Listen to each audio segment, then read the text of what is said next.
Hello and welcome to an all-new episode of Anime Brain Freeze. We are your hosts dancing all night long on the golf course. It's your boy John.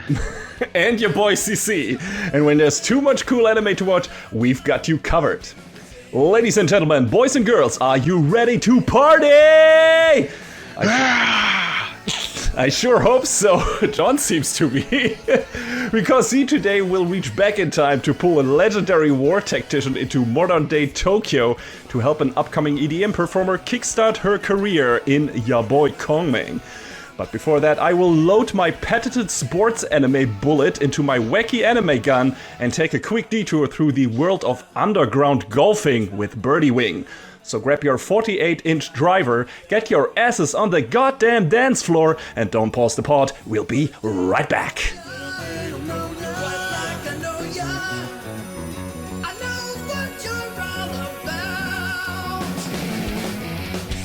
Infamous among those who gamble on golf games, Eve uses her exceptional skill in the sport to earn a living by betting and winning against various opponents. Known as the Rainbow Bullet, she vows to beat her foes and conquer the world of underground golf using only 3 clubs. However, the universe where Eve knows no defeat is shaken after she plays a clean game with Aoi Amawashi, a golfing prodigy that came to the country of Nafrese to enter a golf tournament. Armed with talent and born into the perfect environment for golf, Aoi, the innocent tyrant, calmly crushes her enemies with a bright smile on her face. After their game-changing match, Eve and Aoi become intrigued with each other and promise to battle again someday. As Eve's aggressive and risk-taking approach challenges the elite and steady playstyle of Aoi, the two geniuses may just manage to bring golf to unexpected heights. So, Birdie Wing, Golf Girl's Story, is an original anime that currently counts 13 episodes and was produced by Bandai Namco Pictures. You probably mostly know Bandai Namco as a game company, but their animation studio has been around since 2015 and has worked on stuff like Gintama, the Aikatsu and Battle Spirit series, the second season of Tiger and Bunny, and a bunch of other stuff. Birdie Wing was directed by Takayuki Inagaki, a name that might ring a bell if you've listened to our show for a while, as he also directed Chio's School Road, which we reviewed and liked a lot, but also a bunch of other things. The series composition, and I assume most of the writing, I'm not sure about that, was done by Yosuke Kuroda, who should be very familiar to you, John, because he did the series composition and scripts on pretty much all of the Gundam Build series. He also so far adapted all of My Hero Academia from the manga to the small screen and worked on Tenchi Muyo and many other things. The music, which is pretty damn great, was done by Hironori Anazawa, who worked on this and before that on the soundtrack for the anime version of Scarlet Nexus. And the other person in the soundtrack ring is Kotaro Nakagawa, who composed the music for Code Geass, Scryed, hell yeah, Hayate the Combat Butler, Gunsword, a bunch of other series, and in the current season, his music can be heard on Futo PI, the anime sequel to Kamen Rider Double, so I will probably bring him up again on the show in the not too distant future. So yeah, John, we talked about the show briefly in our sneak peek, and I was like, it's over, I'm an old man, because I'm watching a golf anime. And, I like my sports anime. That's no secret. I've reviewed several of those during the course of the show. I mean, 1 or 2 we have reviewed together. At least Keijo we reviewed together.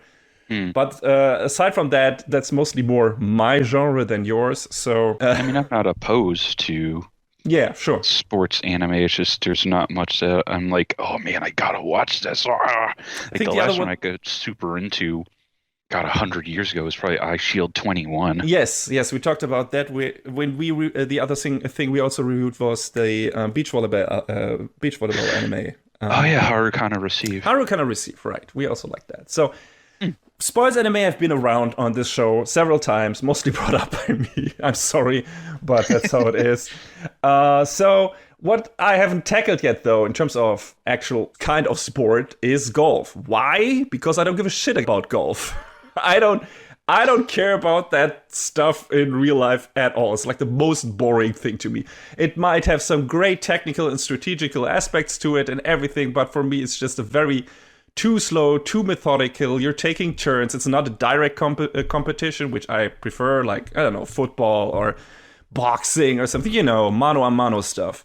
But this is someone swings the club and then hits the ball and it flies, and then the next one does it, and whoever does it with the fewest amount of hits and everything, I guess that's how it works, wins the race, whatever. I mean, a higher score isn't better? I guess not. I played putting or mini golf. I don't know whatever it's called over on your side. Here it's mini golf. I mean, from playing mini golf and from watching people play golf with your friends, seeing that stroke count go higher and higher, it's like, oh no. Mm-hmm. Oh. So there's that.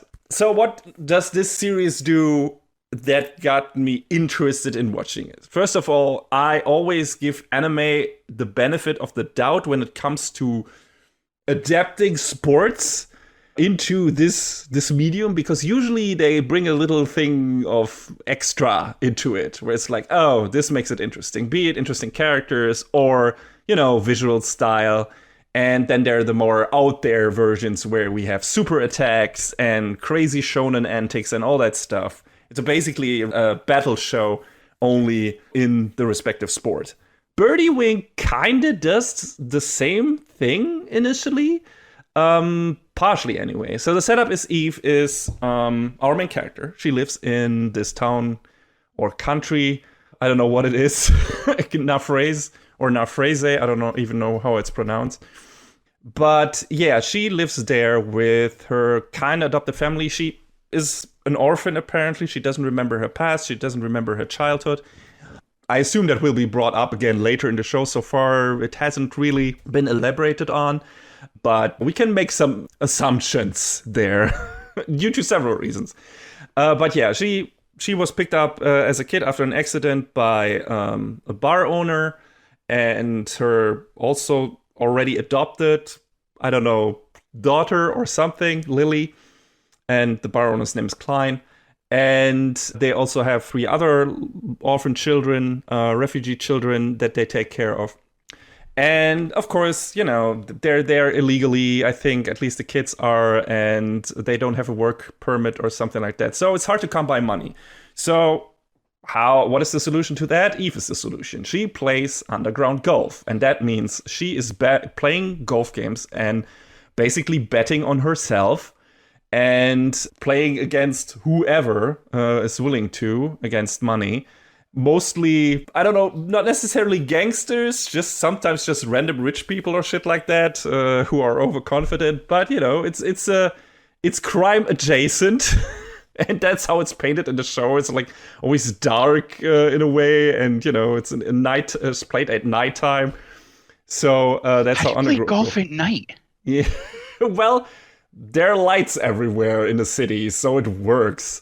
But it's not on official courts and everything. Like, it's in backyards with like these weird layouts. And in the first episode already, which is one of the things that got me on board, is she plays against this older guy who contracts a pro golfer she posed for in an official tournament. Like, she wore a fucking Mission Impossible mask, like one of those plastic masks, whatever you see in that movie series, and posed as this pro golfer because the pro golfer lady hurt her leg, ankle, whatever, and couldn't play, but she didn't want to lose her, whatever it's called, her standing in the golf league, whatever, which she would have if she weren't able to play. So Eve posed as her and actually did a decent job, did worse than she could have because the lady didn't want it to make look like she was too good, whatever.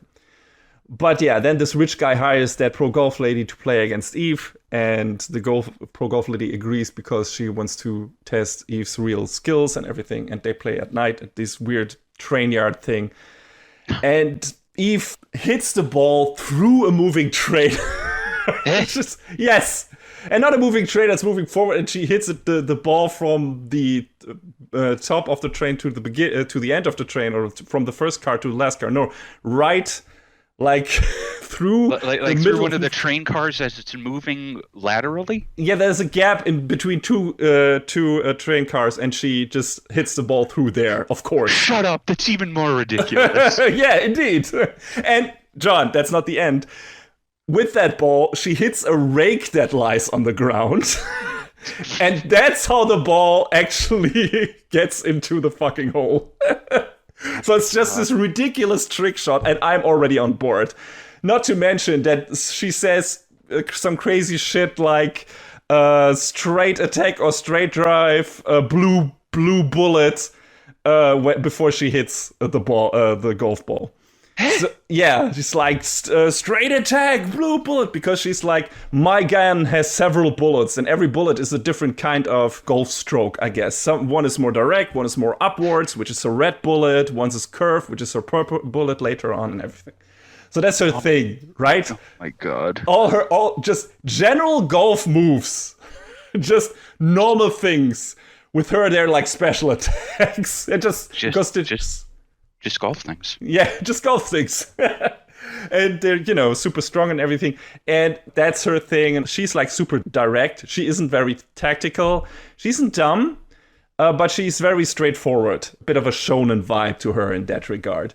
And that's how she plays, and that's how she wins. Basically, she oozes so much confidence in her play and does such crazy, very high-risk maneuvers that she pulls the players who go against her into this kind of vortex of craziness, of risk-taking, and they try to ape her style and then fail because they're not used to playing this crazy underground bullshit style, right? So they lose the game because they're more used to normal strategic play, and she plays this high-risk, really crazy maneuver golf and has just done that and is really good at it. But everyone else who gets intimidated by it and tries to, oh my god, if I don't do something similar, I'm going to lose, they get thrown off their game automatically, and they start to play like her and fail at it. So that's her shtick, like that's her deal, that's her method of winning her games, and that's really cool. It's like this neat, was like this kind of neat setup for like, oh hey, it's not like she is a prodigy or anything. She is very good, but she had a very capable teacher. And maybe there's more to her upbringing and everything that we don't know about yet. But basically, she got a really hard-ass teacher with scars everywhere for some reason. I don't know how he got them, but for playing golf, whatever. He has scars all over his fucking face, and his name is Leo. And not that Guilty Gear character, but close enough. He looks kind of similar. I didn't even think of Leo while you're saying. Yeah, but yeah, close enough, really. So that's how she learned that stuff, and it was hard work, and she got really good at it and developed like her own style, or the style he was basically injecting her with, which was really interesting. And you have the underground aspect to it and everything. So it's like, oh, this is a cool setup for golf. It's not standard, and if we stick with the underground golf stuff, that might be super interesting. Let's see where this goes. So the other big component that happens in the first episode, like I said in the intro, that I stole from my animal list. I don't even know. She picks up a bet or something that her caddy Lily arranged. Who, as I also mentioned that in the sneak peek, the show does this thing where we think she is betting her virginity for one of the games. So, but then it turns out she was putting her favorite Gunpla on the line, or some high rare Gunpla thing, because she's a Gunpla nut job. Of course, it's Bandai Namco. It's Bandai Namco. Oh, there are a bunch of...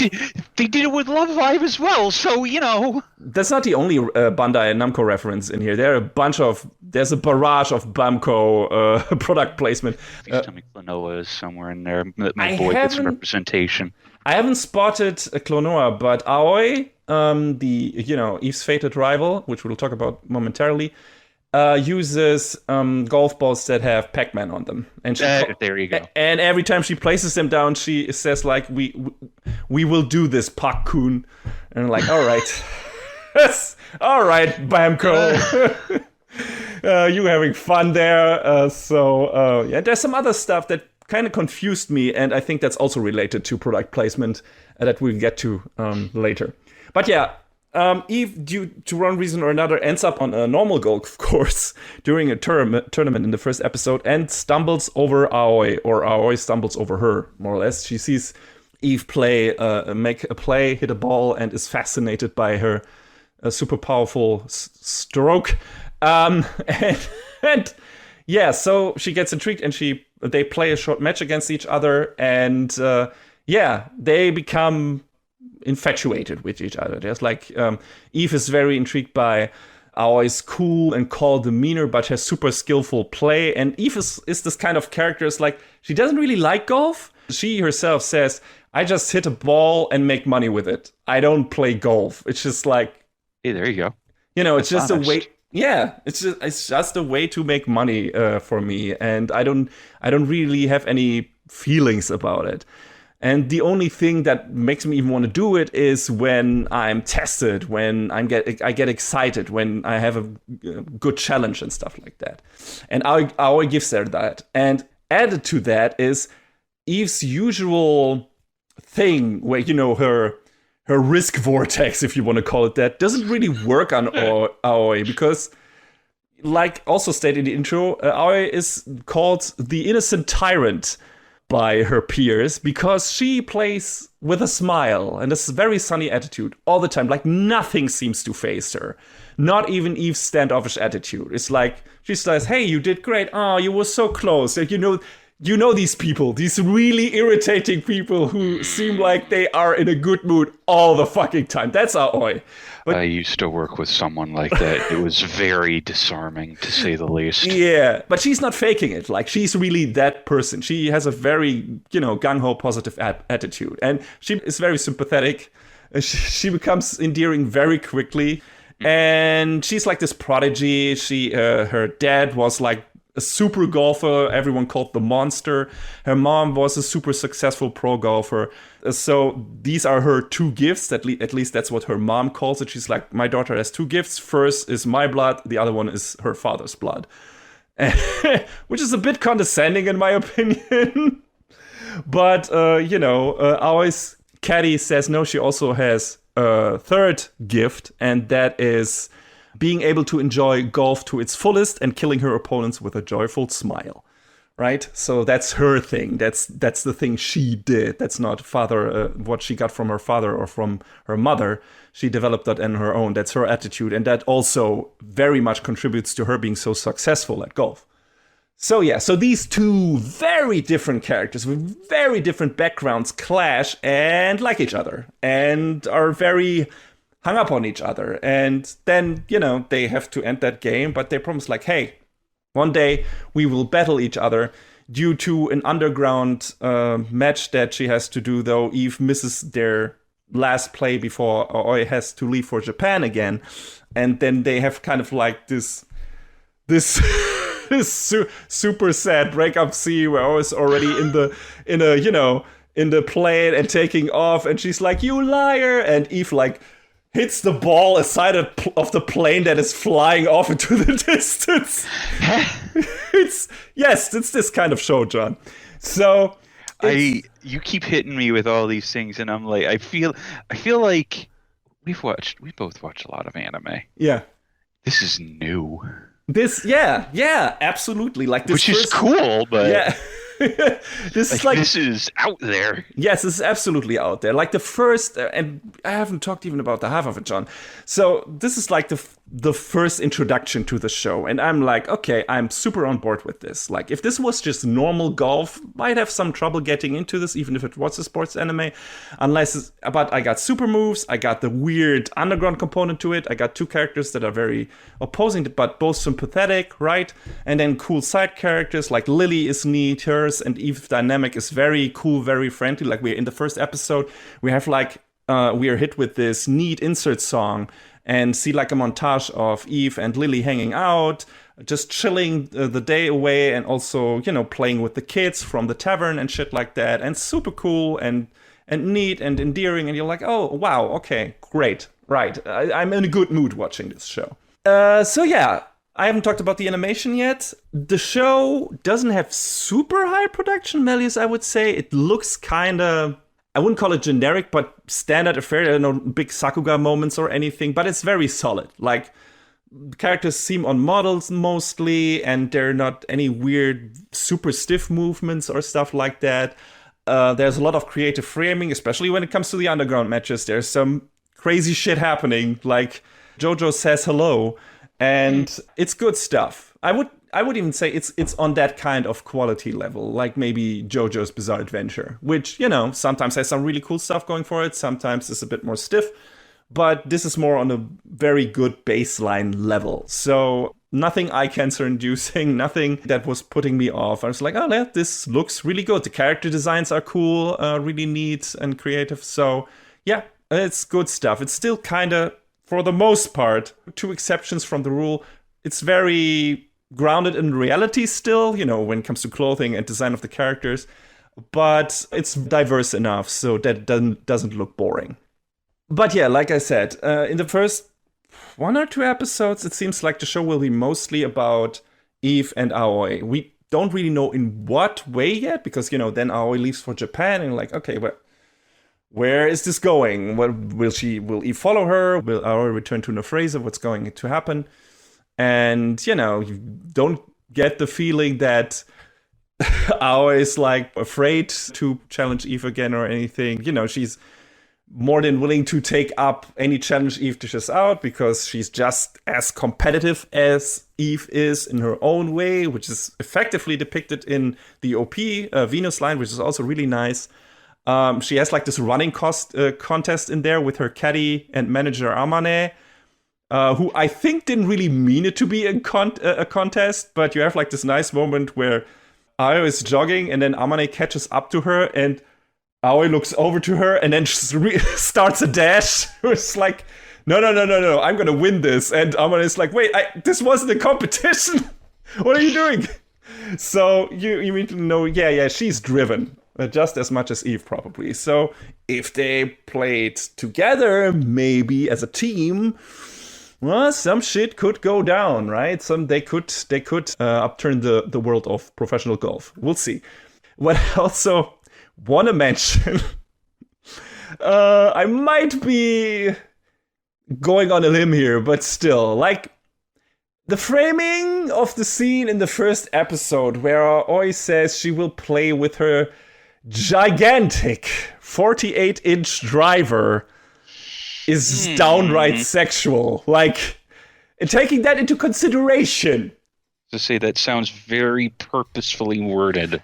Yeah, I'm willing to bet that picking the 48 was a very deliberate choice by the creators, because it means that the girls are saying in Japanese, Yonju Hachi Inchi, multiple times. And the last part of that word sure sounds a lot like chin-chin, which is the Japanese slang word for dick. I know this absolutely sounds like a stretch, but I get the feeling... Don't worry about it, it's fine. I get the feeling people who made the show were very self-aware at points. You know, the way the camera just zooms over the fucking club, and I'm like, all right. And then you hear sheets all the time, and I'm like, okay, I think I see what you're doing here, show. And, you know, not that it's going... I mean, in some parts it's getting kind of raunchy and kind of lewd, but it's not like this super mega titty show where they're just tits flying everywhere all the time. I mean, Eve is kind of busty and everything, and we have 1 or 2 shower scenes, but it's not like that is the show. Hey, here, pretty sexy girls throwing their tits at each other and also golf. That's not really what the show is. But in that first episode, it's a couple of few scenes I was like, oh, okay. There's some vibes, and also, you know, there is definitely some chemistry between Aoi and Eve. So yeah, there's that. I think Jothu called his video about the series lesbian golf mafia or something. So that also that tracks. So, but yeah, one thing in the beginning I already had a bit of a problem with was I wish the show would have explained golf terms to me, like birdie and eagle, like for, you know, do that stuff for newbies like me. I don't know what these terms mean and had to look them up. I mean, I'd heard them before, but I didn't know what they mean. So Yeah, there's a lot of different terminology for when you come in under or over par. It's a lot. And I mean, not all sports anime do that, but and some don't need to because the rules of the game are pretty simple. I mean, the rules for golf seem to be also very simple, but if you throw terminology around, maybe explain that. Slam Dunk was pretty good about that, I think, if I remember correctly, because the creator of the manga also was very intent on actually teaching you how to play basketball. And there are some other anime that did it pretty well. But yeah, I prefer shows that take the time to explain the most elemental terminology of their given sports, just so that I can get more invested, right? It's like, okay, I know what these people are talking about all the time. So that's something I was missing, was like, no, they just starting to talk about it and starting about talking about par and everything, like under par and so much under par. And like, okay, I guess I know what this means, but I'm not sure. So, yeah. I definitely get the differences between a birdie, an eagle, and an albatross confused all the time. So yeah, there you go. Lots of birds. So, I will link an explanation to all these terms in the episode description. So, dear viewers, if you're interested to learn more about golf terminology, I gotcha. So, okay, tackling again Eve's play style. She cannot just do crazy straight shots. Like I said, she has several different bullets that do several different things for different situations, which equates to different shots. She is very aware of her environment. For example, she misses a shot in a match against Aoi due to a tree branch being in the way. But the next day, that branch isn't there anymore, so she knows that she will be able to make that shot 100%. She's pretty calculating at times. On the other hand, she is not used to playing long tournament matches, so the show has enough ways to level the playing field, so to speak, and keep things interesting. I like that as well. Whereas it puts one more facet to her character. It's like, okay, she's really good at a certain thing, and she's not stupid, but also she's not like the perfect golfer or anything, right? She has some weak spots that she has to deal with. But yeah, this show comes up with enough twists and turns to keep it exciting, and the rules are still simple enough to understand when someone is performing well in the sport and when someone isn't. It's not like in Yuri on Ice, for example, where you are completely fucked if you have no idea how ice skating is scored, which was my situation when watching that show. And I was completely lost. Wait, is the character doing good?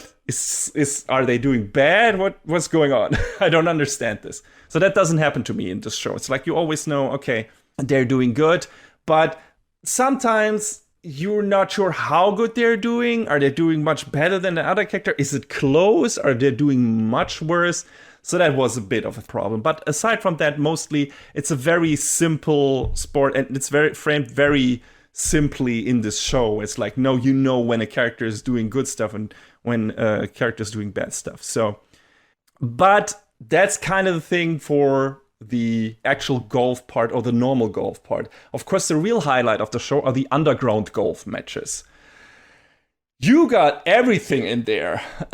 Transforming golf courses, like literal transforming golf courses in an underground arena where you have parts of the course driven around on like these tank vehicles that completely change up the layout of the course. What?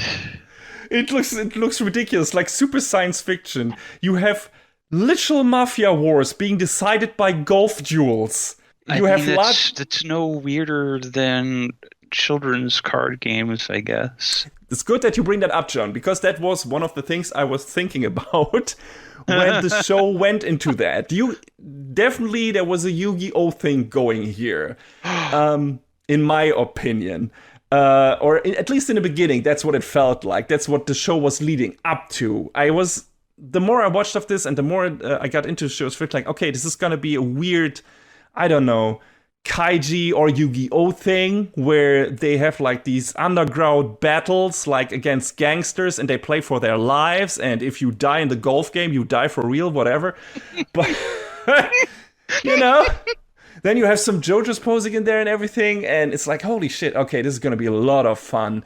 You have larger-than-life characters in there, like later there's a character called Vipera, and she's like this snake woman that uses poison in her match, and It has like this super weird snaky design and everything. And I'm like, okay, now, yes.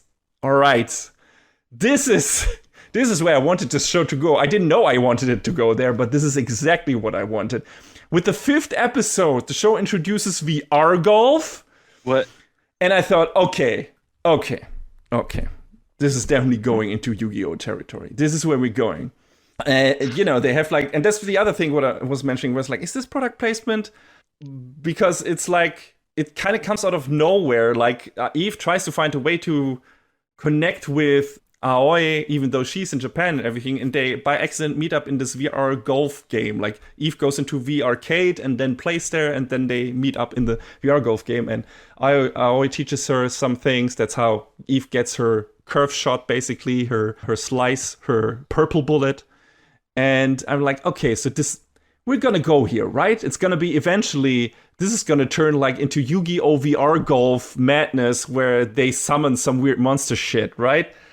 Something like that. It's gonna be super crazy. They're gonna shoot each other with golf balls and kill each other in there or something. That kind of happens. At some point, Eve is pulled into this game that is about this war between two mafia clans about property rights to a plot of land in the city that one of them wants to tear down and the other one, I don't know what they even want to do with it. But yeah, she gets pulled into that war. And at the end of that storyline, at the end of that arc, she basically has to play for her life together with Vipera at her side. And it's like, okay, wow, she's going to be her caddy now. And this is getting crazier and crazier. And they play with her lives. And it gets even more ridiculous than that. There's a super crazy plot twist at the end of that game. And I'm like, what is going on? And then it gets super dark. And I'm like, this is amazing. This is one of the best sports anime I've ever seen. And then the show kind of stops and completely changes the setting and character cast and becomes a normal generic sports anime. What? Yep. But we had all this build up to all this wacky stuff and it's just gone? Yep. Why? What? I have no idea, John. And that's where the show lost me, sadly. Because Namco, what is you doing? I have no fucking idea, John. Up to that point, this was one of the most unique, cool, stylish, bullshit story, insane characters series I've seen, especially in this genre. And it ends on a super high note where it's like, holy shit, this was amazing. Like, there's so much crazy shit happening, and I can't even imagine where we go from here. Up to that point, I was wondering, how will the show eventually marry its two different aspects? Like what we saw in the beginning, the normal tournament stuff, with Aoi and everything, and her and Eve butting heads, and the crazy dark gangster sci-fi side. How will the show like mesh that together at some point? Short answer is it doesn't. And that is sadly the biggest flaw of this show, because it did not what I wanted it to do, which is like go even more insane with all the stuff it was showing me in its first 7 episodes. No, after the 7 episodes, like I said, okay, I'll give it that. It's not afraid, not afraid to mix things up and change the status quo, which a lot of shows are, okay, we're just gonna stick with this one thing and it's gonna be that all the time. And sometimes that's good and sometimes that's bad, but this show is like, okay, I told this one story, which is kind of apart from this other one, and now I'm gonna start over after 7 episodes and basically do the stuff I was hinting at the very beginning, but almost completely ignore what happened before this. And it feels like such a jarring cut, especially because, like I said, the ending of episode 7 was super dark in a way. It's like, this is... And then we get super light high school sports anime drama. Like, the lightest, the most trivial, the most trite. Eve is traveling to Japan after all that crazy mafia shit where random people from, I don't know, public offices get attacked with rocket launchers in their cars and blown up. And then we go from there to Eve going to Japan and trying to get into the golf club of the high school where Aoi plays so they can play together. And I'm like, what? What is going on? What are you doing, show? What the hell? And that's when the show lost me. I gotta say, sadly. In the beginning, it was very much about also showing that certain actions have consequences. And I was like, holy shit, this is getting more serious and interesting than I thought. Like, Eve experiences that firsthand when something she does without thinking about endangers her family. And things get really dire and dangerous at some point. Like, there's like this ticking time bomb component to it. And I'm like, what? Cool. This is amazing. Okay, we have some real drama here. And then, you got the cool sports component to it and the crazy JoJo's aspect to it and maybe Yu-Gi-Oh! Stuff. And I'm like, wow, okay. And then all that evaporates. And I'm like, whoa, huh? We still have ridiculous plot twists. I thought the one in episode 7 was the most ridiculous one. But then at the beginning of episode 8, it seems like when Eve arrives in Japan, she suddenly starts talking Japanese and is surprised that she can speak Japanese. And I'm like, huh? Okay. All right. I assume this might be linked to her actual childhood, which we don't know anything about yet. So that might come into play. Maybe she's half Japanese or whatever. Maybe she's Aoi's hidden sister because Aoi's mom has blonde hair and so does Eve. And, golf prodigy, maybe they're long-lost sisters. That could be the case. But it was like super weird. So I was holding out hope, right? We still, at the beginning of 8, had like this ridiculous thing. So, this is going to stay that kind of show. It's just going to take a short break and then we're going to get ridiculous again. But no, it's not where it's going. It's also throwing a lot of tropes at you that I don't like. Like, the trope where anime characters are afraid to hug or are afraid to return physical affection in any way. Before this, we had like this very kind of blistering sexual atmosphere a bit, maybe, between some characters. And then we have like, in the beginning of episode 8 or 9, Aoi wants to jump into Eve's arms when they are finally reunited, and Eve is a very forward character, and she just steps aside and lets Aoi fall on the ground for comedic effect. I get it when it's two Japanese people who do that. That, might be a cultural thing, but Eve is not Japanese. I mean, she might be, like I said, but she didn't grow up in that culture or environment, at least not as far as she remembers. So this is dumb bullshit. She would have totally hugged Aoi. She was super happy to see her. And that was like this weird scene that didn't absolutely fit the show at all. At least not what we had seen up to that point. It almost feels like the second half of the show is written by a completely different person. That or corporate saw what was going on and was like, what are you guys doing? That's the question. The thing is, I can't wholeheartedly say that because maybe I was expecting stuff from the show that it necessarily didn't say would give me all the time. Because if you look at the OP is all about the normal tournament stuff, really. You only see Eve and Aoi playing on normal golf courses. You see mostly normal characters, aside from Ripere and some of the mafia guys, but only those characters, right? They're only highlighted there. You don't see Eve playing any underground matches in that OP. You don't see any people get blown up by rocket launchers or shit like that. You don't see any of the dark stuff, really. And you only see normal tournament stuff. So the OP was kind of like, yeah, that's what's the show eventually gonna be. But because the show front loads its first 7 episodes with all this crazy bullshit, I was expecting that this would be the whole show. And that's not what happened. So maybe I just, misread the show and it's like, hey, okay, the first episode was just a small introduction to Eve and maybe Aoi comes back later and she gets pulled into all this mess.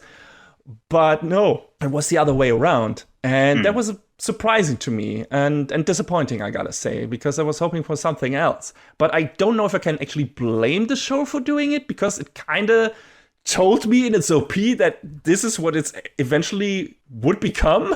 That seems like such a jarring switch, though. Absolutely. It was super jarring. Just all of a sudden, we're normal now. Yes, exactly. It was super strange. And I mean, you haven't watched the episode, but if you've seen it, you would have been like completely confused that this is what we would do next for the next 6 episodes. Starting with episode 8, or the end of episode 7, the very end, I guess. Completely changes its setting, goes to Japan, and character roster, like Lily basically gets completely taken out of the show. Klein, the bar owner, the 3 kids get completely taken out of the show almost. And we have this new character who becomes, or is intent on becoming, the caddy of Eve and Aoi. And she becomes the new focus. And then we have all the other rivals in the high school girl golf club. So that becomes the focus. And everything that came before it, like all the characters from the mafia environment and everything, they're all gone. And gets rid of the insane underground golf antics in favor of more classic high school sports anime plot. Which is kind of a shame. I mean, that's totally fine in itself, but that's not what I signed up for, at least not after watching the first episode, because that promised something else. I mean, the underground gold stuff now provides a solid background for why Eve totally does not fit in with the other normal golf girls, because she's like a standoffish hothead with a very unusual direct styles, and she's still playing that very high risk golf style, which is also makes her clash with Aoi at some point, because Aoi wants to play it safe, right? Because they're very clearly winning, and Eve is not thrilled enough and is taking super high risks. So, they still have to find common ground at some points. They're not like the immediate perfect pair and everything. They have to get used to playing as a team with each other's style, not against each other, because that's what they actually want to do, kinda, I guess. So the first 7 episodes, story-wise and character-wise, still kind of serve a purpose, since we know how Eve came to be that way, or came to be the way she is. But still, it just feels like the show started firing on all cylinders and then settled for a somewhat more generic thing. Unless Eve's past catches up to her, and it might, because there's still some people out there that might try to get her and might try to kill her, actually, and everything. And then things might get crazy again. But if that doesn't happen, that just feels a bit like wasted potential here. We still have girls with sports anime superpowers, kind of like that one captain of the golf club that literally gets in the zone, which is pretty much her version of Zawardo. But, a couple of episodes ago, or even 1 episode ago, one of these characters was fighting for her life on an underground transforming mafia golf course with a snake lady as her caddy against her gangster mother figure who has a cyborg arm doing JoJo poses. You can't just switch from that to that same character playing mini golf to get into the high school golf club. That's too much of a divergence in tone. You don't do that. Not even in anime. It's like... Is there supposed to be another season coming up, and maybe they might get back to that? Oh, okay. There is a second core, but what is teased so far from that, it seems like they're just going with the normal tournament stuff. They're Eve and are playing in the tournament right now. So I think that will be finished up with the second core. It doesn't seem like it's gonna go back to the underground golf stuff. I might be wrong. If they do, I'm totally back on board again. I'm just like, okay, so this was just a small detour, and now we're going back to the interesting stuff. Sure, other shows have done that, right? Consider it maybe a filler arc, or not even a filler arc, because we didn't really know much about Aoi yet. So it was a nice way to learn about her world, right? We only have basically just seen Eve's world up to that point. Some sprinkles in between where we see how controlling Aoi's mother is and everything. And we see how the stuff in the pro golf world works and everything. And the sponsorship with the companies and all that shit. And which also have kind of like mafia-esque structures to them. So there's some stuff that echoes in regards to Aoi's world when compared to Eve's world. So if it's used for that, and it's like, hey, okay, no, we're just going to show you the 2 worlds that the characters live in, and then we're going to have them together go play crazy underground golf, play for their lives, whatever. Then I'm back on board. I'm like, holy shit, this is great. But so far, that doesn't seem what the show seems to be intent on doing. That's unfortunate. Yeah, and the VR thing also didn't go anywhere. Like, that's what I was talking about when I thought, okay, was this just mainly a product placement thing? Like, does Bamco have VR arcades, and it was some form of thing where they wanted to show that off? I mean, it serves a purpose in the plot by providing a training ground for Aoi and Eve to play together. But you can't drop Yu-Gi-Oh! As Chekhov's gun in a show with this kind of premise and not do anything with it. It's like, That's not what you do. I was severely confused that was not where the show was going, because that was definitely the tone of the first 7 episodes. Like, you introduced really an underground base of a mafia boss who has a golf course that is literally transforming with lakes in it. Like, it's crazy. It's like this giant thing. I've never seen something like this. And like, okay, this is the right amount of bullshit. I am on board. So we're gonna switch from that because it's too cost expensive. We're gonna switch to VR, or everyone is gonna get a fucking Yu-Gi-Oh arm thing that projects like monsters that you have to beat to death with golf clubs. I don't fucking know. But I expected something like this. I gotta ask a question about something earlier. When you said about golfing in someone's backyard. So in my head, I have this vision of, oh yeah, someone's just, kind of very meticulously mowed and kept this patch of yard very clean so they can use it as like a putting green, right? Please tell me what you mean is someone just has like a 350-yard hole in their backyard because shut up, they do.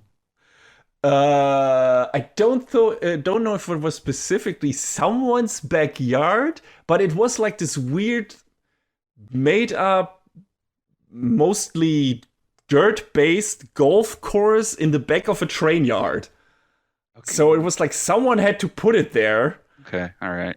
And I assume there are random golf courses all over the city because golf seems to be a super big thing and seems to be played everywhere. I mean, like I said, there's this crazy underground base even.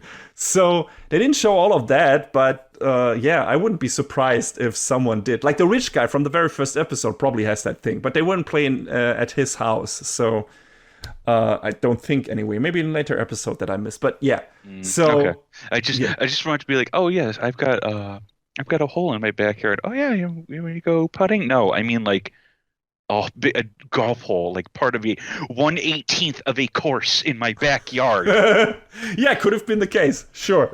I wouldn't be surprised. See, that would have been the stuff I would like in this show, where they like play all over the city. And I tried to do that with a show recently that was about baseball, but I don't understand the rules of baseball, so that's why I didn't watch that.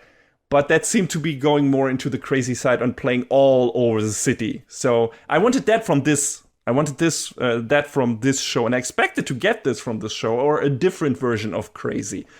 So that's why I like the first 7 episodes of this so much. And yeah, instead of Aoi pulling Eve into normal golf, I would have preferred Eve pulling Aoi into the dark world of underground golfing, and then them rising through the ranks, Golden Wind style, or like I said, this becoming some wild Yu-Gi-Oh! Or Gundam Bill Fighters VR golf show. It was all there, but sadly that's not what the show went for. Maybe it will still happen later, but I pretty much doubt it. It's such a bummer. Like, the first 7 episodes were so hilarious and entertaining. All the characters were great and sympathetic. And then all that energy just pretty much flatlines and evaporates once it gets to the more generic golf stuff. It's not even a bad show after the shift. That's not what I'm saying. It's a really solid sports anime about a high school girl golf club. Like, the tournament in the last 2 episodes also isn't bad, but it's just that. A normal sports anime, which I like usually. But it was something special and amazing before. You said it, you noticed it. You were like, hey, this feels new. And that's the same thing I felt when I watched those first 7 episodes. Like, hey, this is something different. I haven't seen this before, and I love this. And then it just ceases to be that. Maybe if the trajectory was reversed, like if it started with the normal golf club storyline and then got crazy at the halfway point, it would have left a better final impression. But like this, I just see an unfulfilled promise of what we could have had and the generic thing that it turned into. It's just wasted potential, in my opinion. And we still don't know anything about Eve's past, so maybe that's when things get crazy again. Or, like I said, she's just always half-sister, which would make their kind of romantic chemistry weird in hindsight, but yeah. We'll see. We'll see where this goes. Oh no, they just wanted to be related. Yeah, no, they just wanted to be friends, John. They didn't want to do naughty stuff with the 48-inch driver. They're cousins. Don't worry about it. Yes. Sailor Moon dub. Jesus Christ. Anyway, yeah. So the second season will air in January next year. But unless I hear something about it getting wacky again, I'm probably not gonna watch it. Which I didn't expect it when I was like at the halfway point of this show. I was like, oh, this is gonna be one of my all-time favorite sports anime, the way this is going, because it's just so nutty. And yeah, sadly, that's not how it turned out. You can watch the show on Crunchyroll if you intend to. And I would say watch at least the first 7 episodes. They're amazing. And it's actually a nice self-contained mini arc. Like the ending of episode 7 works as a good finale to the story, kind of. Like you don't get the wrap up and you don't really get the Eve meeting Aoi again on the screen, but it's like inferred that that's what she's gonna do because she has to leave the country. But it's like, okay, that's where they're going, and that's would have been like this nice Hollywood ending. You see the plane, you maybe Eve thinks about Oi, and you know, oh, they're gonna meet again and they're gonna play golf together. And then it's just like this weird little mini series after 7 episodes, and it works like that. And if you watch it like that, I think this is one of my favorite shows in recent time. And the 7 episodes are, of course, a pretty quick watch. Like, you can knock those out in one evening. And if you're into golf and cool characters, definitely check out the second half, I guess. That one kind of lost me, like I said, because I'm not into normal golf. And considering that the first half of this, what the first half of the show offered, the second half just felt like a downgrade to me. So yeah, these are basically 2 completely different shows packed into 13 episodes. I wholeheartedly recommend the first show, not so much the second, but hey, maybe you like that one too, so definitely check out Birdie Wing. It might just be the magic sports anime bullet you were looking for.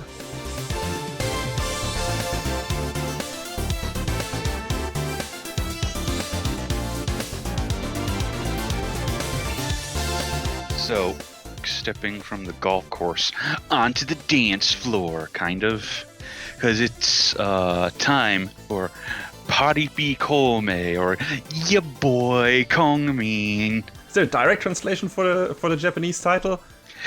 Okay, so Birdie is a portmanteau of the words party and people. Oh, interesting. Yes, and so it's not party and peeing. That's a relief. Oh my god, no. Hey, it can happen. Ever heard of ecstasy? I mean, I'm talking out of my ass. I have no idea how ecstasy works. About this? And Kongming is how you'd say Kongming's name in the original Chinese. So. All right. Yeah, that makes sense. Interesting. But I feel like Ya Boy Kongming is a much more... It's a better, stronger name. Yes, absolutely. It's like immediately you want to know what it's about. The only way it could be better is if they spelled boy B-O-I instead of B-O-Y. It's a missed opportunity. That is true. Yeah. So, Zhuge Liang earned his reputation as one of the greatest tacticians of the Three Kingdoms period of 3rd century China. Having led his army through countless grueling victories, Kongming falls gravely ill during the Battle of Wuzhang Plains. Should be noted, before I keep going, that a lot of these people had like courtesy names in this time period. So his given name was Zhuge Liang, but it's like his courtesy name was Kongming. Ah, okay. So it's more of a title thing, I guess? I don't think it's quite like a title thing. Okay. Hold on. We're researching this in real time. Okay. A courtesy name. Don't know how to say that in Chinese. So, also known as a style name. A style name. There we go. Is a name bestowed upon one at adulthood in addition to one's given name. This practice is a tradition in the East Asian cultural sphere, including China, Japan, Korea, and Vietnam. A courtesy name is not to be confused with an art name. Another frequently mentioned term for an alternative name in East Asia, which is closer to the concept of a pen name or a pseudonym. Oh, okay, all right.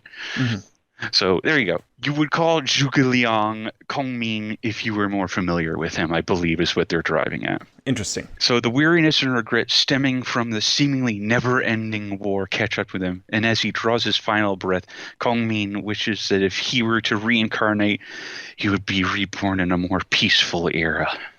His wish comes true, and Kongmin wakes up in modern-day Tokyo with a younger body and his memories intact.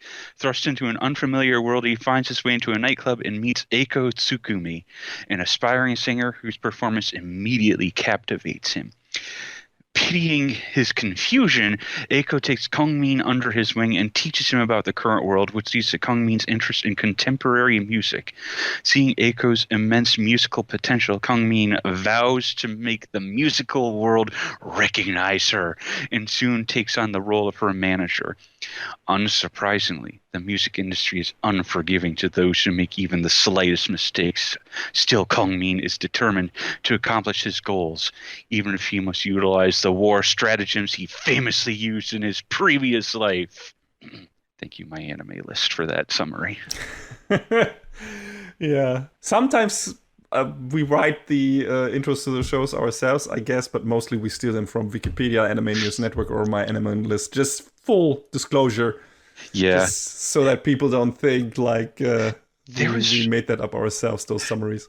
There was one time, I can't remember what show it was, where there was like no good ad copy for it. Mm-hmm, and I ended up writing my own, and I was like, someone hire me to do this, because I'll do it. I did all the introductions in the beginning myself. I wrote them all down myself, taking some bits and pieces from here and there, but usually writing most of that myself. But I was like, why? Just there are a bunch of good ones usually out there. So if you need to add some stuff to that, you can, but you can take the baselines. So it's just a bit less work intensive. And as long as we don't pretend that we made all of that shit up ourselves, I think it's fine to take that from other sites. But this sounds very interesting, John. Like, what does a war tactician do when it comes to kicking off the career or giving the career of an upstart artist another boost? What is his strategy? He does war things, but we'll get to that in a second. So this is all based on a manga of the same name. Written by Yuto Yotsuba in illustrations by Ryo Ogawa. And the manga has been going since late 2019, early 2020. And it's still going. Mm-hmm. So there will probably be a second season. I hope so. I really hope so, because where they left off, it was a good ending point, but you can tell that, yes, there's more story to go. Well, it seems the show was a pretty big surprise hit with everyone, at least on the Western side of things. I don't know how much it resonated in Japan. Yeah, so I remember back when this adaptation was announced, reading the summary and being like, this is stupid. This is dumb. I'm so done with this like isekai garbage, even reverse isekai stuff. And then I saw the opening sequence, and I was like, you know what? I'm gonna try it. I'm gonna see how it goes. And this was produced by the folks at PA Works. We've talked about them several times and how they have. And I said when we introduced this during the sneak peek, PA Works has built this weird reputation for themselves where they'll work on something that's like, well, first off, they throw themselves at everything they do just like whole hog. They don't half-ass anything. Absolutely not. Like the premise be so fucking weird, they don't give a shit. They just go all in. Yeah, they always go all in. Very much like Kyoto Animation, kind of. Yes, just to mention, Appare Ranman. Like, who comes up with that shit? Wacky races with it's all across the fucking US and with that kind, with these kind of cast of characters. And then it's weirdly a cowboy western show also, and it works. And sometimes it doesn't work, sure. Yeah. But it's never, you never feel like you said, like they're half-assing us. Maybe the story doesn't work out. Maybe some of the character writing is weak or stuff like that. And that's usually the downfall of the show. It's never the animation. No. And never the production values and everything. It just feels like, okay, sometimes just the story, sometimes the thing that's on paper doesn't, or, in Word, doesn't work out so well. Yeah, because some of the stuff they worked on is like, but some of the other stuff is real. Like I remember starting to watch like I think it was Glass Slip and being like, "What am I watching, dude?" Mm. And Irozuku didn't really resonate with either of us either. But Yeah. they found some real success in doing like the big God, the Working Girls series of shows like Hanasaku Mm. Iroha, Shirobako, Sakura Quest, I think. Yeah, that's what it was called. I had to think about it for a second. Wow. But then they have the other side, which is like the weird out there stuff that doesn't always hit. Mhm. But then they have this, which is super weird, and it works. Like, so when Kongmin arrives in the middle of Shibuya, it's so weird because he appears there on Halloween when it's a party scene and everyone's going crazy and everyone's getting crunk and they're dancing in the streets and it's like what what did I jump into with this show? But He probably thinks he died. He I mean he did die, but he probably thinks he arrived in hell or something he like says that exactly. He's like, "Is this hell? What's going on?" that. And then he meets Aiko, and the way the two of them hit it off is so good. Like the dynamic between Kongmin and Aiko is so great because getting Kongmin up to speed with modern day Japan, or modern day the world, is they kind of breeze through it over the course of like 2 minutes and then they don't really bother with it again, which means they're able to keep the story going at a real brisk pace. And I really appreciate that they sort of cross that first hurdle real quickly. And I understand that might raise some questions like, how is he so useless so quickly? Shut up, don't worry about it. He's a genius. I mean, Yeah. that's the conceit, right? Yeah, he's a Like- master tactician. Yeah, he's one of the brightest people from his time and a tactician at that. So you would expect him to be able to adapt pretty quickly to a new situation, as crazy as it might be for his sensibilities. Gives a whole new meaning to adapt or die. Yeah. So them two, Eiko and Kongmin, meet, and he gets to know her and hears her singing both in the club, and there's this incredible piece where they're back in like Eiko's apartment and she's playing this acoustic piece on her guitar and singing, and it's like lavishly animated and just presented, and it's so good. And and that's where Kongmin is like, yeah, I want to help this girl out. And Is there a romantic thing going on between them? no, or is absolutely it more... not. And I'm Okay, and I'm that's good. super glad for that. Yeah, it's more of like, hey, maybe a father-daughter thing, maybe, but more of like, hey, I'm gonna be your mentor, or A manager-client sort of thing. Manager-client thing. Yeah. You lit a fire in me, you inspired me, and that's something I was missing because the grinding gears of war have eroded my spirit, and you revived it again. So yeah, that seems like that's what they were going for. So that's neat. That's what I was hoping for. What the dynamic would be between them. But you mentioned the scene in the apartment where that was so lavishly animated and had this really nice guitar piece. How's the music in the show in general? Because that is a big focus, I guess, just story-wise. It's all really good, man. Like, I think this is probably what you wanted from Zombieland Saga, because there isn't just... One of the big focuses is that Eiko wants to be an EDM star with her music.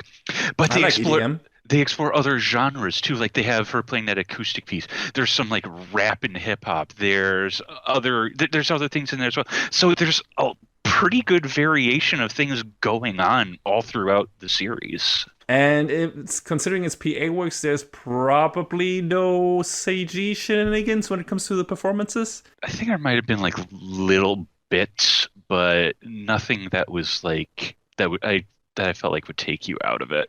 Good. I'm glad to hear that. I mean, I've seen some clips, right? but it's not like that doesn't give me any information if that is like all the performances or if that is the general style or just a highlighted scene where it's just like, oh, they put all of the money for that episode into that one single performance or whatever.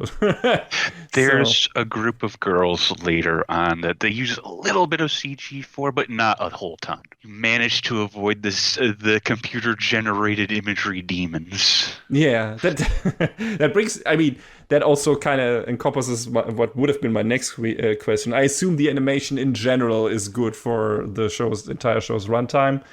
Yeah, I don't remember any like really bad parts sticking out to me. It stays pretty consistent throughout. And so again, that's all I can ask for, pretty much. Yeah, sure. So kind of like Birdie Wing, probably a bit higher base level, but a very consistent, good, solid base level of animation.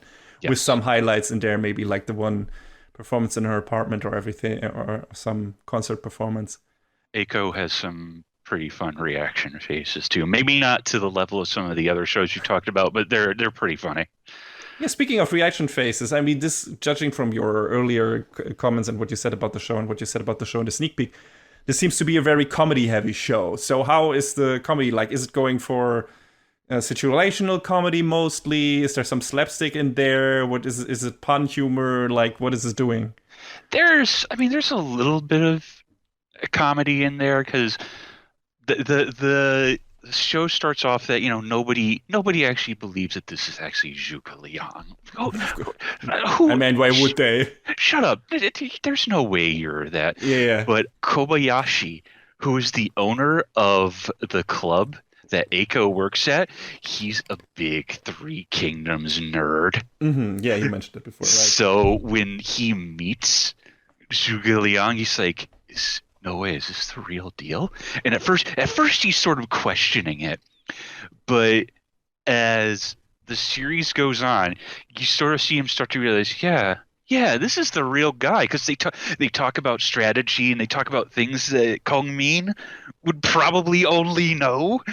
And that they're playing that board game Go in one of the offices at one point, and Kongming is just like outmaneuvering him every step of the way. So he's the one who really realizes who Kongming is, and I think Eiko is sort of like most of the way there, but I think she's not entirely convinced.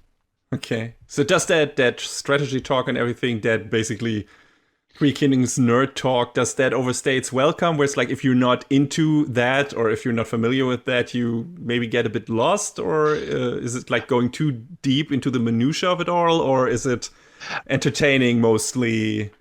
I mean, they kind of touch on parts of it as they go through the show, and they explain things that people might not know. Like in the second episode, Kongming arranges for Eiko to sing at this other venue, and she's going up against this other singer, Miria Iromote. Mm-hmm. And Kongming realizes that Eiko's kind of outclassed here because Mia has a huge following, and they sort of split up this venue into separate floors, so that way Eiko probably won't get the bulk of the crowd. But Kongming uses this strategy to kind of funnel people down to where Eiko is performing, called the Stone Sentinel Maze, which was used in the Battle of Zhaoting, and basically used to keep people wandering around in the same area and to create confusion. So that way he kind of uses it to create this captive crowd and keep the people in the same area where Eiko is performing. And people realize, oh, this girl's really good. And she becomes, helps raise some of her popularity. And it's like, wow, okay, some of these war tactics work. Cool. I mean, that partially seems to be mean, but also, at least in regards to the other performer. But sure, I mean, all is fair in war, CC. Sure, true. Okay, yeah, I get it. I mean, that's what he's there for. Like, he's there as long as he doesn't kill the opposition. That's fine. So, no. There's no killing. not yet. Oh boy. Oh no. We'll see if the story goes on. I don't foresee from what they've shown from this season that there's any like actual murder going on. Maybe some light kidnapping or some light drugging or shit like that. Oh no. We'll see. No. But yeah, that sounds fun. How's the character development in the show? Like, does anything aside from Kongming basically getting familiar with the modern day and developing these tactics to help Eiko, do we learn a lot more about him and about his past life? And does he like evolve in a certain way from the guy he was before he died to someone new? Do some of his attitudes change? Does something change about Eiko? Like on her view on life or on her performances and what she's doing? Like, how do they influence each other? Kongming's character, most of his arc is kind of settled right away, where he's getting used to things in this new world. But he's still also learning about the people around him, and a lot of it comes from his strategy of trying to get to know the people that he's trying to bring into his fold alongside Eiko and the people that they're competing against it, quote unquote, competing against at different venues. And Eiko's arc is a lot about gaining self-confidence. That, because at first she's sort of like, I don't know if I could draw a crowd, I don't know if I'm cut out for this, but it's what I want to do. And Kongming really kind of spurs her on to, you have to believe in yourself. You just got to do what you can and refine that. And he brings in this one rapper named Kabe Taijin, and he used to be like a big name street rapper, and he kind of fell out of it because he would get like really anxious on stage, like to the point where he would become like sick. And Kongming kind of brings him in to compete in this rap battle in the club against this other big name rapper. They have this knockdown drag out fight with their verses, with their bars. And he kind of regains a lot of his confidence that way, and he miraculously doesn't get sick during it. Well, that's because Kongming slipped some medicine into his drink to help settle his stomach. And right, okay. Again, his rival was named Sekitoba Kung Fu. All right. It's a strong name. It's a strong name. I'm not going to lie. But and the big rap battle they have is incredible, and they go back and forth several times. And Kongming has this idea. Well, what if you had like a rapper as a backup singer, and they kind of incorporate that into her music, and that's another big part of it. Another neat part of it is as they introduce characters, they start adding more lyrical parts to the ending theme and varying who sings them, which is really cool. That's a neat idea. I love it when they do shit like that. But Eiko is still, kind of trying to find herself, and she meets the street performer Nanami, and they kind of bounce off each other really well, and they have this great friendship playing songs with each other. But it turns out that Nanami kind of has a secret of her own. Okay. Nanami is part of this big rival group called Azalea. That sounds like it sounds like an evil Power Rangers organization or something like that. Well, oh no. So the big part of the plot here is that Eiko is looking to perform at this venue called Summer Sonia, which is like this big venue. It has this like expected attendance of like 300,000 people. Whoa. Yeah. So a lot of the people who are trying to get into this as well, but in order to qualify to get in there, everyone who wants to get in has to take part in this 100,000 likes project, where they have to make a post on social media, and that one individual post has to hit 100,000 likes. So Kongming is kind of strategizing how they can do that. And he looks at all the other people who are in the running, and he's very quickly able to be like, yeah, all of these people are not threats. You don't have to worry about them. They already petered out with how many likes they got. So he kind of comes up with this plan to be like, okay, this is how we have to go about it. This is the exact date you're going to post something. And that all culminates in this big battle in the streets, this big musical fight between Eiko, Kabe Taijin, and against the three girls of Azalea. Okay. And it's this great set piece because it's in the middle of the big crossing in Shibuya. I'm sure you've seen photos of it. Everyone has. Like, yeah. It's like, if you've seen stuff of Tokyo, you've probably seen that. Like if you've played The World Ends With You, you know what the Shibuya crossing is. All games that are set in Tokyo. Yes. Absolutely, 100%.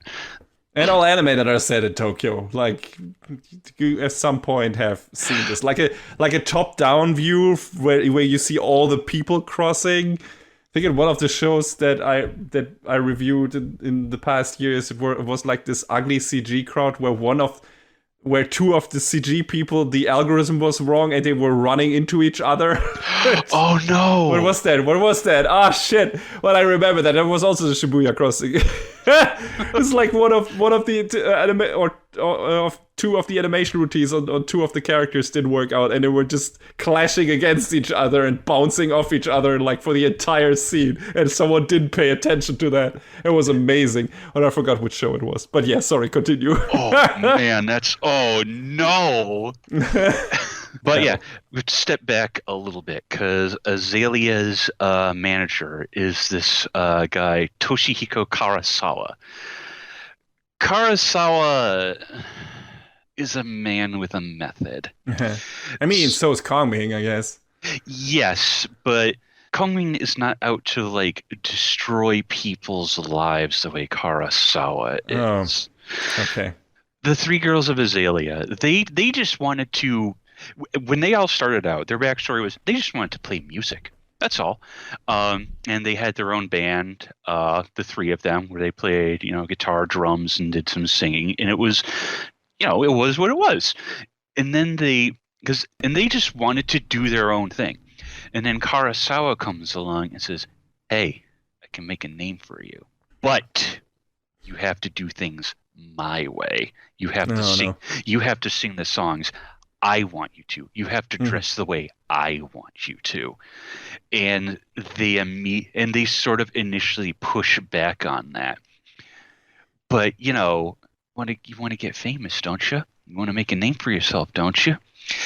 And they agree to his terms at first. And the three of them are like, they're really kind of going through the motions. They're not actually playing the music. They're not actually singing. They're just like lip syncing. And it's like, that's not what they wanted to do. This sucks. So Karasawa's plan for the 100,000 likes project is, we're going to have a surprise show in Shibuya.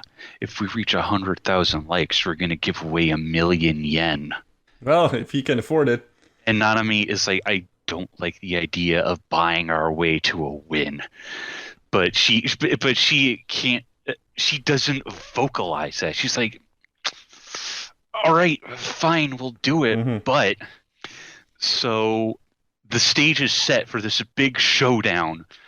And Eiko, Kabe Taijin, Kongming, and Kobayashi all appear on the scene before Azalea do. And they start singing one of Azalea's songs. That sets this big fight in motion in the middle of the Shibuya crossing, where each of them is on one side and the crowd is in the middle, and they're trying to fight for their attention back and forth. Holy shit. Does that work, or does the music clash? I think it definitely clashes at first, but this leads up to, this is where everything comes to a big head, especially for the girls of Azalea, because they're like, they get to a point where it's like, this isn't what we want to do.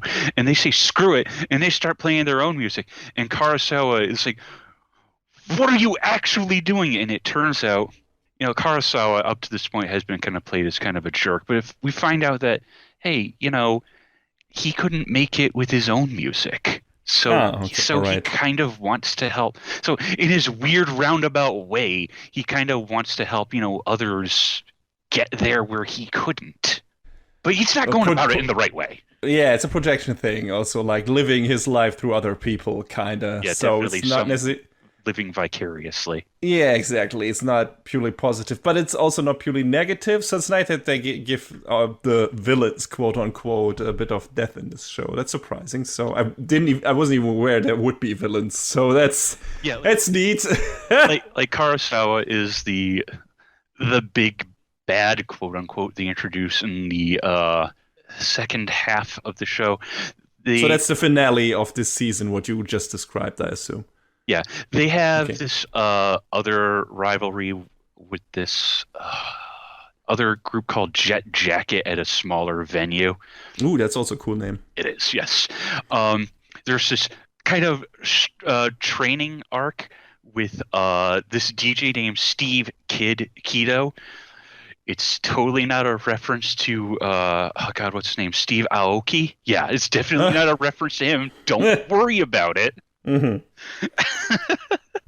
But yeah, it's if you want your musical battles, it's got them in spades. It's got a bunch of great music to go along with it. So it's intense. It's awesome. And I want there to be a second season like yesterday, dude. I mean, you might get it. The chances are probably pretty good considering there's still source material and considering that the show was probably pretty successful. But yeah, was that the thing you liked most about the show? Like the musical performances or the character dynamics? Or what was the thing that was like keeping you consistently hooked? What was the main pull? I think Aiko's arc kept me in there, as well as the whole the trying to strategize to get the 100,000 likes so that way she can go to Summer Sonia and try to make this name for herself. I mean, it's a classic like underdog coming to fame story, like maybe sure. Like Rocky or something like that, right? Yeah. She's probably not the richest person. She comes probably from simple origins, I assume. Oh yeah. So that's a classic story. That's a classic story beat, and it seems like this show pulls us off really well with this very weird extra gimmick to it in the form of Kongming. Yeah, I mean, Kongming is a great character too, because he's just sort of there being, and he speaks in this very flowery, very, this is my strategy that I'm trying to present you. Mm-hmm. But it doesn't come across like haughty or overwrought. He's trying to present possibilities and ideas off of the other characters and be like, this is what I believe will get you where you want.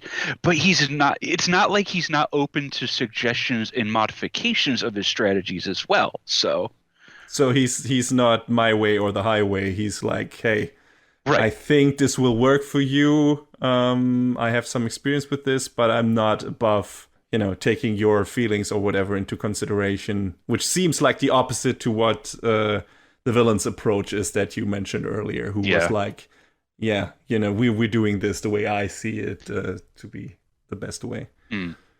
That's nice that they're mirroring these kind of two manager instances of people against each other with these two sets of characters. So that's good. I kind of like when we have that, when we have two different facets of the same kind of character in the same show. It's like, okay, here this version of the character does it that way, and this version of the character does it that way, and you judge what works better and why, and so sounds good. Sounds really good. One other thing I want to say is that the opening song for the show is a song called Chitty Chitty Bang Bang, which on its own, I'm probably thinking of the old folk-ish song, I guess. Mm. This is a cover of a Hungarian club song. Which I'm pretty sure I have heard before. That song sounded so familiar.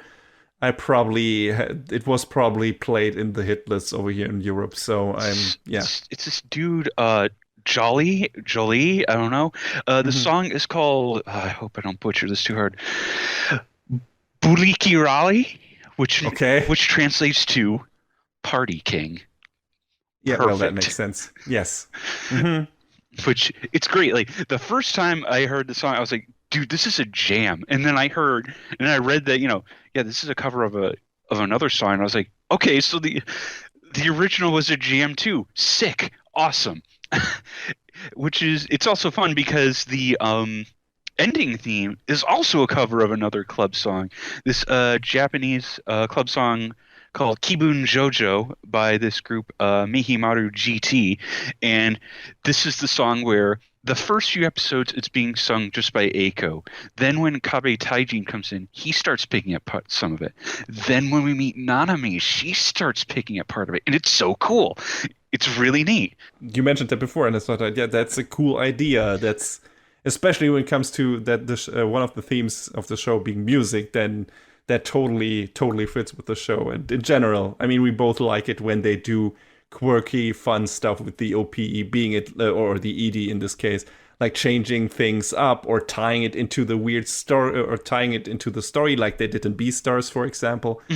Or, revealing characters bit by bit in the OP, or changing it around. And if certain characters have a turning point in the show, not all shows do this, but there's some noteworthy ones out there who use the OPs and the EDs to do some storytelling in their own right, and it's great. Man, remember when Back Arrow did that and it was so cool? Yeah, really cool stuff. I always appreciate it, and it's never have turned me on. I think the one where I clapped the most the first time was when JoJo's did it, because I mean it's become a thing for that series in general. All other OP. Was Stardust Crusaders the first OP that did it, or did the others did it? I think Stardust was the first one. I think it was Stardust that did it first. Yeah. I think the penultimate episode, I think it was, where Dio then just freezes the OP, and then they actually have the fist fight, the Muda battle, and I'm like, holy fucking shit, this is the most amazing thing I've ever seen. It's like in accordance with the song and everything, like in sync with the song. So yeah, it's more shows should do the OP like that, or do stuff like that with their OPs and EDs, and I'm glad that Ya Boy Kongming is one of those examples. That's really cool. Appreciate it. You love to see it. Yeah, I was really surprised with this show. I went into this thinking, I'm gonna watch one episode of this and just like walk away from it. No, dude, the show is really fun. It was the real deal. I've really enjoyed it a lot. Where can people watch it, John? Can watch it on High Dive, and please give us a second season, please. This is really great, and I think if you're willing to give this weirdo idea a chance, that y'all will really enjoy it too.